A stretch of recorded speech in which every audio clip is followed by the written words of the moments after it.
And now it's time for Corner Table. It's our theater review segment featuring legendary critic John Simon and newcomer Justin Brown. Simon, he wrote for New York Magazine for more than 35 years. He's also been featured in the New York Times as well as Washington Post, among others. Justin, he's an actor and director who's getting just started now in the critic game. And tonight, they're looking at Noel Coward's Present Laughter, starring Kevin Kline. Kline has already won 2 Tony Awards, and he's the favorite to win yet another at Sunday night's ceremony, where he's nominated yet again for his performance. The show is also nominated for a Best Revival of a Play. Hey, John. Hi. How you doing?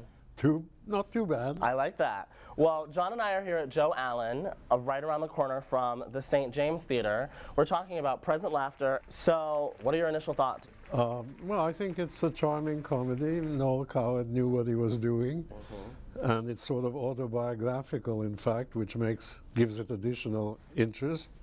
It has a wonderful actor in the lead, Kevin Kline, who does truly wonders on the stage.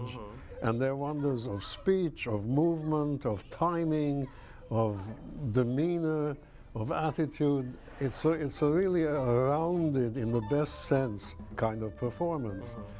And furthermore, it does even sound vaguely British. I agree. So we have that. We also have a fairly good set of women in this.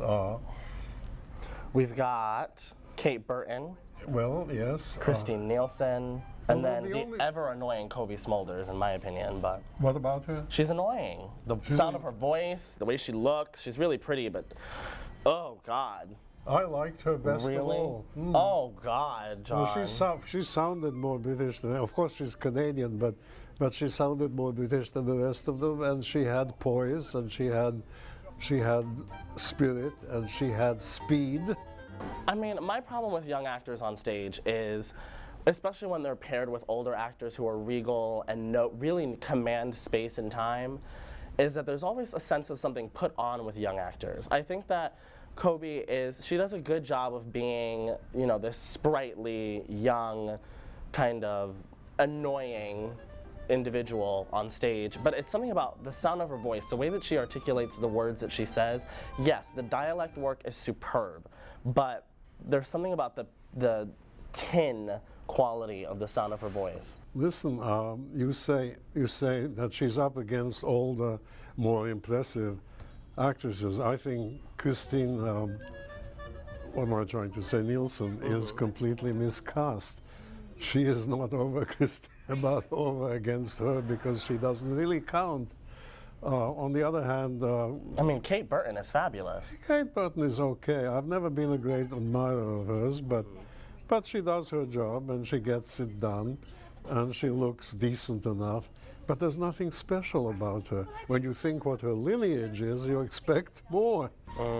Well, that's fair. But I do think that I don't like to pit people against their lineage. I think that Kate Burton did a really fabulous job. I mean, overall, I think that Present Laughter, when you walk into the space, it was one of the first things I've seen this season that I was really excited about the scenic design, which in this is done by David Zinn.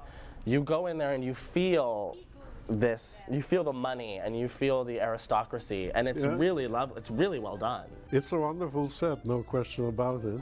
And it is not only wonderful, it's also very useful. It establishes people according to how high or how low. Yes, it's very smart. Yeah.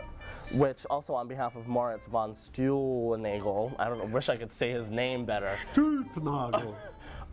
Does a wonderful job of directing the piece. So, thanks for talking to me, John, about these. Well, we enjoyed our talk. I hope people will enjoy listening to us. Thank you. And coming up next, we'll take a look at some local headlines. So stay with us.